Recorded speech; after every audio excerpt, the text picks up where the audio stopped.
Hello, everyone, and welcome to our presentation on the ethical treatment of subjects in research.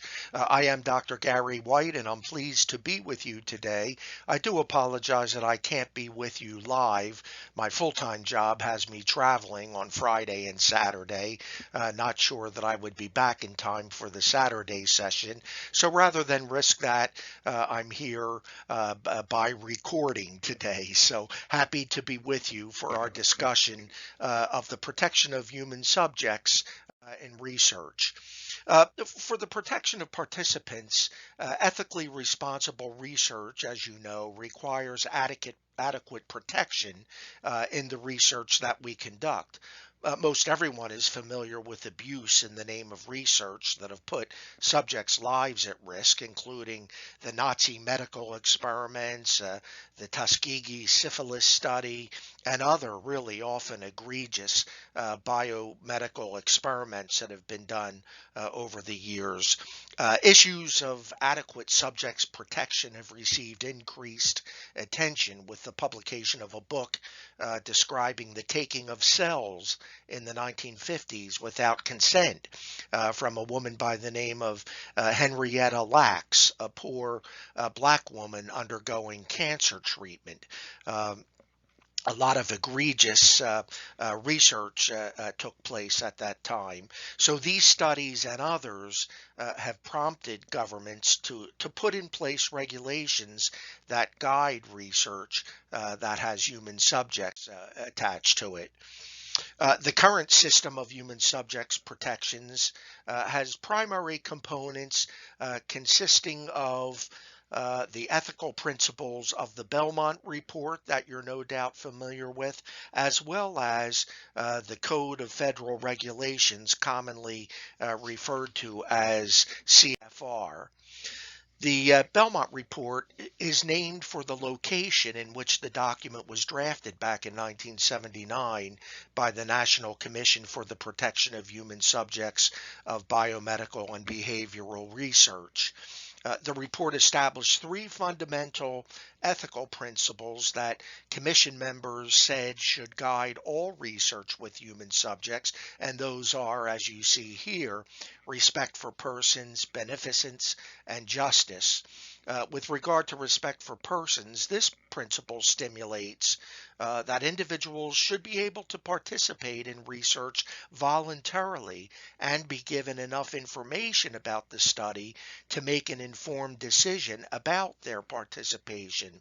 So to accomplish this, research requires an informed consent process with a written form that clearly describes the research and its potential risks and benefits, and documents that the individual did voluntarily agree to participate. Beneficence, on the other hand, literally means the doing of good. As applied to ethical conduct of research, it really means that any expected harms should be minimized and the benefits maximized. Justice, on the other hand, relates to fairness in the distribution of the risks and the benefits of research. It addresses issues of who is included in research projects and may disproportionately bear the risks, as well as who has been excluded from potential benefits. For example, concerns have been raised over the years about doing research on some groups because they are an easy sample to obtain, like prisoners or military personnel, for instance, rather than their relevance to the problem being studied. Whereas other groups have been excluded from research, for example, traditionally women, thereby denying them the benefit of new discoveries.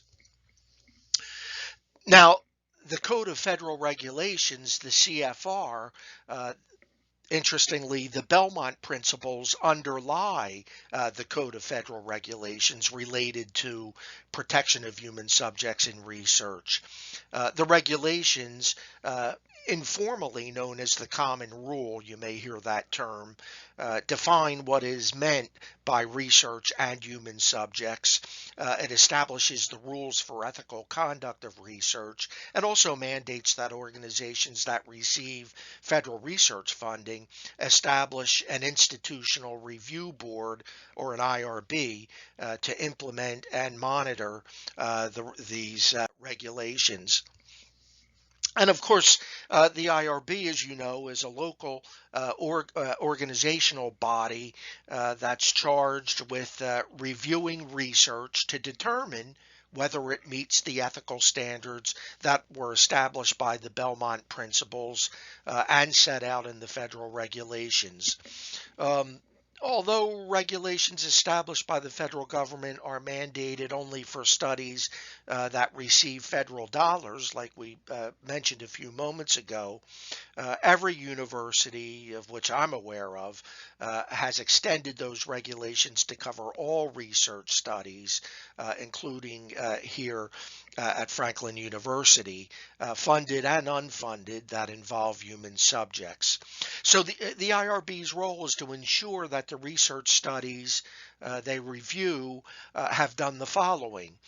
Minimize risks, discomforts, and inconvenience to the subjects, that they protected the participants' right to refuse to participate or stop their participation at any time, establish a reasonable risk-benefit relationship, also incorporate fairness in the selection of participants, include an informed consent process and documentation of that informed consent, and establish mechanisms for maintaining confidentiality and privacy, as well as adequately protecting vulnerable subjects. So following these rules helps ensure the ethical treatment of subjects and the protection of those human subjects in our research. So it's very, very important. So thanks for listening. Don't forget to share your thoughts. Here's a couple references and also some food for thought. So give these questions and others, if it occurs to you, some discussion here.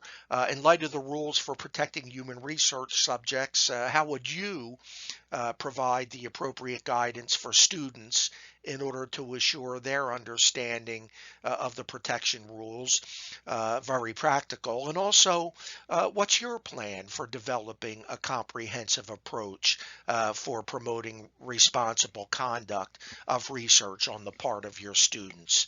So something very practical, something we'll all become very familiar with as we guide and mentor and coach our students who are conducting research. So let's give some thought to these. Please feel free to respond to these questions in the discussion area here, and I'll be monitoring and responding back as well. So thanks, everybody. Good to talk to everybody. Thanks for listening in.